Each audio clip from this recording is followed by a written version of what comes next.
تو آج ہم اردو ادب کی دو ایسی لکھنے والیوں پر بات کر رہے ہیں جن کا نام ہی کافی ہے، عمیرہ احمد اور نمرہ احمد۔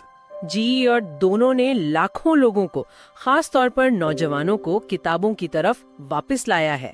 بالکل، لیکن ان کے راستے اور ان کی منزلیں بہت مختلف ہیں۔ آج یہی سمجھنے کی کوشش کرتے ہیں کہ ان کی تحریروں کا جادو آخر ہے کیا؟ اور یہ موازنہ اس لیے نہیں ہے کہ کون بہتر ہے نا؟ نہیں، بالکل نہیں۔ بلکہ یہ دیکھنے کے لیے کہ ایک ہی دور میں دو اتنے بڑے نام دو بالکل مختلف کہکشاں کیسے بنا سکتے ہیں۔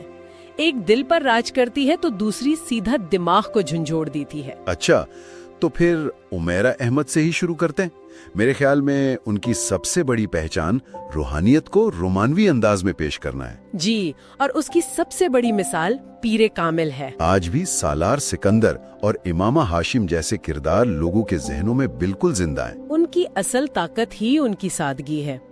وہ خدا سے تعلق اور ہدایت جیسے بہت گہرے فلسفے کو اتنی آسان زبان میں بیان کرتی ہیں کہ کہانی سیدھی دل میں اتر جاتی ہے۔ ہاں، ان کے کردار بھی کوئی فرشتے نہیں لگتے۔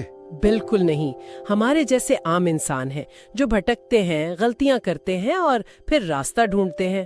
لیکن ایک بات ہے، کیا اس سادگی کی وجہ سے خاص طور پر ان کے شروع کے کام میں پلاٹ تھوڑا پریڈکٹیبل نہیں ہو جاتا؟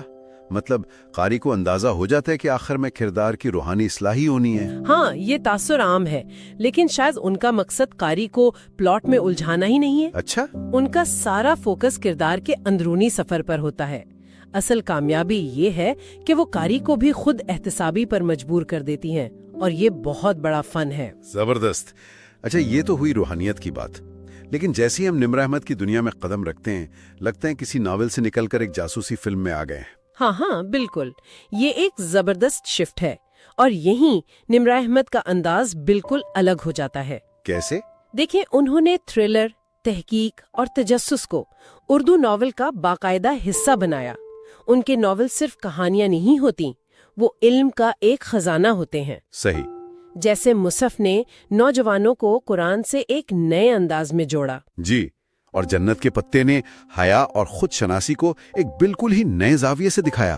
اور ان کی کردار بھی روایتی ہیرو سے بہت الگ ہیں۔ فارز غازی جیسا کردار صرف رومانوی ہیرو نہیں ہے، وہ ذہین ہے، بہادر ہے، ایک جنگجو ہے۔ بالکل، اور اسی نے نوجوان نسل کو بہت متاثر کیا ہے۔ تو یہاں ہمیں پلاٹ کی ساخت کا بنیادی فرق نظر آتا ہے۔ عمیرہ احمد کا پلاٹ سیدھا جذباتی ہے، جی، جس کا مرکز اندرونی اصلاح ہے۔ جبکہ نمرہ احمد کا پلاٹ وہ تو ایک شطرنج کی بساط جیسا ہے، بہت پیچیدہ، تہدار۔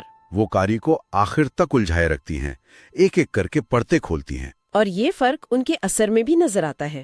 عمیرہ احمد نے ٹیلی ویژن کی دنیا پر راج کیا۔ ہاں، ان کے ڈرامے سپر ہٹ ہوئے اور ان کی مقبولیت گھر گھر پہنچ گئی۔ لیکن نمرہ احمد نے خود کو کتاب کی دنیا تک ہی رکھا۔ جی، مگر وہاں انہوں نے ایک ایسی سلطنت بنائی ہے جس کے فینز بہت وفادار ہیں۔ ان کے ناول کا انتظار کسی تہوار کی طرح ہوتا ہے۔ یہ ایک الگ قسم کی کامیابی ہے۔ تو ایک طرح سے اگر عمیرہ احمد کی تحریر چاند کی ٹھنڈی روحانی روشنی جیسی ہے جو دل کو سکون دیتی ہے، تو نمرہ احمد کی تحریر سورج کی طرح ہے، تیز، روشن، جو آپ کو ایک نئی دنیا دکھاتی ہے اور سوچنے پر مجبور کرتی ہے۔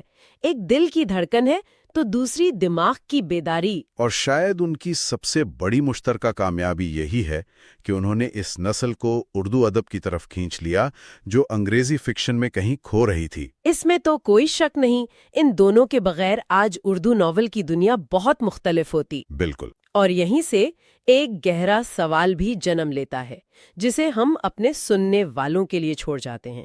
کیا ادب میں ایک نسل کا کام ہمیشہ اگلی نسل کے لیے صرف ایک بنیاد ہی ہوتا ہے، یا ہر بڑا فنکار اپنی ایک الگ کائنات خود بناتا ہے جو کسی کی محتاج نہیں ہوتی؟